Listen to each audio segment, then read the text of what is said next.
Hello and welcome back to the Red Special Guitar podcast with me, John Underhill. In today's video we're going to be taking a look at that BMG project modification I did to upgrade the scratch plate to make it look more like my Guyton Guitars Time Warp Red Special, and see if there's anything else we can do to make it look a little bit more like this. Now if that's something you're interested in, then please stick around and see how that goes after the intro. What's that? This isn't the Time Warp Red Special.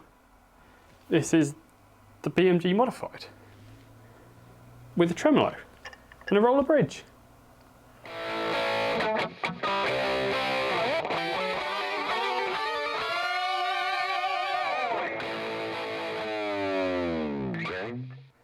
Apologies for the cheesy intro, but I always like to make things a bit fun for myself, if for nothing else, even if you guys don't get it. But this is indeed the BMG I was talking about, and I have completely modified it to have a working tremolo system with tremolo springs inside a cavity and a roller bridge. So we're going to today talk a little bit more about that, how I went about doing that, and why I've done that, and what my thoughts are on how best to do it. So starts off with the original video coming out with the BMG modification that I did to the scratch plate, and loads of you got in touch to ask several questions. The main one was, would I be making them for sale and available to other people? Well, at that point, no, and just wasn't in the place to do it. And actually, as this year's proven, I certainly wasn't available or had the time to do that, but it's something that I might consider doing in the future. The second main question was, would I sell the guitar to people because they really like what I'd done? And the third, probably the most requested thing, was for me to actually fully modify that guitar to be a Red Special that's been modified to have the correct tremolo and bridge and have all of the attributes of the Red Special guitar, which you don't get with a BMG. So I set about thinking about how I would do that. So I spoke to my engineer friend that I mentioned in the previous video, who kindly helped me design, cut out scratch plates with a laser, and then design the wonderful switch plate arrangement which we have in that guitar, and talked about making original style parts. Now, I know that there are other parts out there available and that you can purchase these things, but I really wanted to see and challenge myself to making them myself or with my friend in the UK. So with fully UK made parts for my BM modification.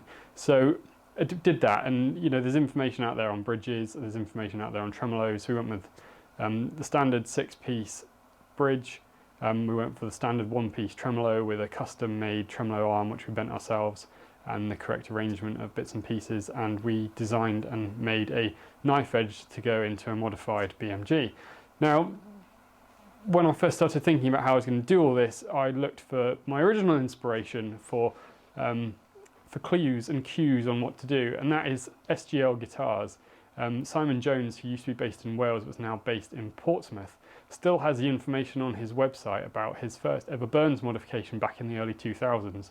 So I scoured and trawled that site religiously for a while, came up with some ideas and some suggestions, and spoke to my engineer friend, and we ended up coming up with the parts which I shall show you now. So this is our sort of modified knife edge. As you can see, it screws into the cavity, so you undercut part of the cavity for the tremolo springs, and then you screw the knife edge in. These are the springs that we went for. These are oil impregnated springs, so much like a valve spring would have been back in the day. Slightly different materials to the ones that are used in most springs. We've got the brass cups and the original style brass holders, as per the original guitar. And on the guitar we actually designed a custom made jig so that we could drill in from the end, so that we could adjust the tremolo screws correctly for the spring tension through the back of the guitar, just like the Red Special. And moving on from there, we've got the actual tremolo itself, and then tremolo arm and the correct looking tremolo tip, which is really important. Then we move on to the bridge. And now the bridge was really interesting. It's an original 6-piece style bridge mounted on Tufnell and brass shims, but we actually used a technology called wire EDM to cut the bridge slots out for the intonation. And what that does is, it is a fantastic technology that is as precise as 1/100th of a human hair, so it's ridiculously precise, which means that our single piece rollers, which I shall show you now, actually don't clip into the bridge, but they don't fall out unless there's a lot of movement. So if a string breaks, your roller's going to stay in place. It still freely rolls in the hole, but it's going to stay there. It's only with vigorous shaking and knocking around that it pops out, hopefully, as you can see here. We then move further up to the guitar, and I reached out to Matt Netherwood at Yonderbosk, who provided me with a set of Yonderbosk Sovereign pickups in a chrome finish. So in order to complete the guitar, we then looked at getting a set of chrome tuners and putting some white pearloid tips on the end, as you can see here, so it really completes the look of the guitar. Now obviously I needed to redesign the scratch plates. We used the original scratch plate design from the BMG modification and just changed the shape and added the bits in to make it correct. We actually shrunk down the size of the pickup surrounds to more accurately represent the Red Special and to give it that right look, and we reused the same switch and pot plate that we had in the other guitar. We also used the Yonderbosk tone upgrade kit in this guitar, which sounds fantastic. Although I don't have strings on the guitar today, I'm still doing some work on it just before the meetup, but I really started this off several months ago, very close to that previous video going out. We were already getting the bits and pieces made. It's just taken a long time to get to this point due to lots of reasons. If you know me, you'll know why, but I won't talk about on this channel. But yeah, so that's what we came up with, and it's a really great looking guitar.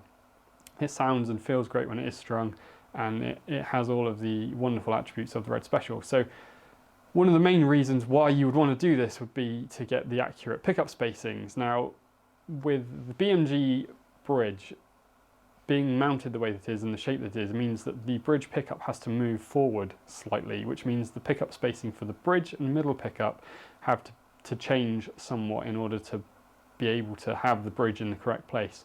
And what does this really mean? Well, it means that the sonic area that the pickups are over that aren't necessarily in the correct spacing as the Red Special. So you're never going to quite get the same sound from your BMG as you are going to get from something with more accurately spaced pickups.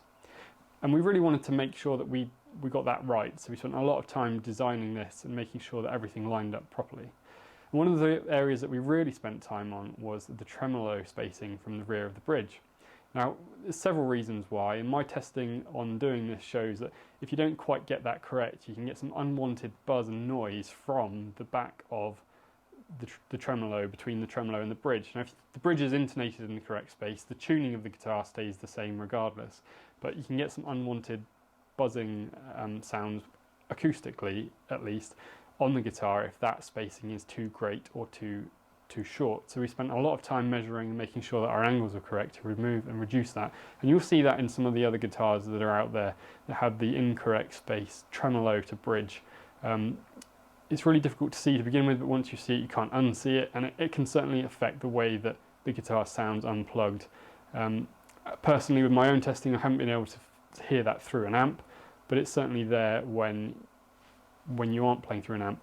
And interestingly, when you get to playing that lovely part of Bohemian Rhapsody where Brian uses that those strings between the bridge and the tremolo, it doesn't quite sound the same if you don't have that right. So we really spent some time making sure that that's right and getting those bits accurately spaced so that it looks aesthetically correct. Yeah, so we're really proud of what we've done, or I'm really proud of what we've done. We've managed to maintain the look and feel of the original Red Special. I mean, this one does look particularly close to the Guyton Guitars Time Warp that I've got, but we've done it our own way, and we've done it with UK-made parts, which I think is really special to be able to say that we've made UK-made parts for this Red Special modification. The original guitar was made in the UK, so it kind of feels like that's the right thing to do.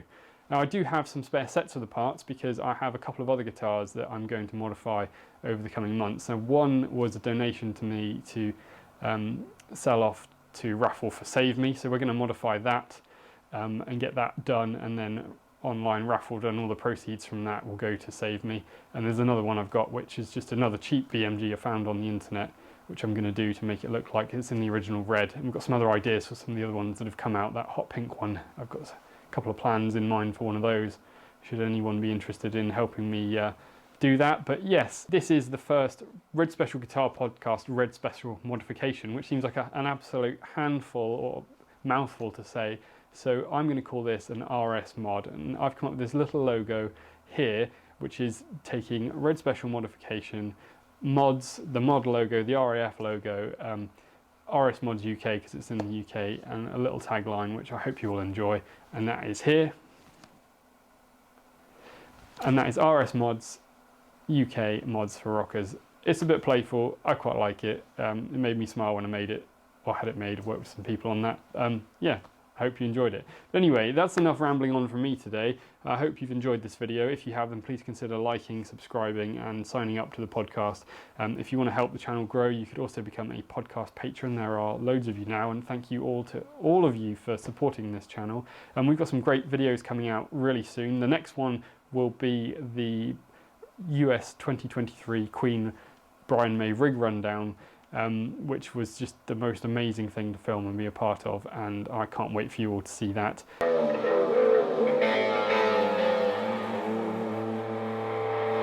And then we'll have all of the content from the Red Special Guitar Meetup in Thiel in Reading 2023, which I can't wait to welcome you all, say hello, have a wonderful day, and have a drink and something to eat with you all afterwards. I hope you've enjoyed that, and if you have, then I will see you again real soon, hopefully, and stay safe, and I will catch you later on.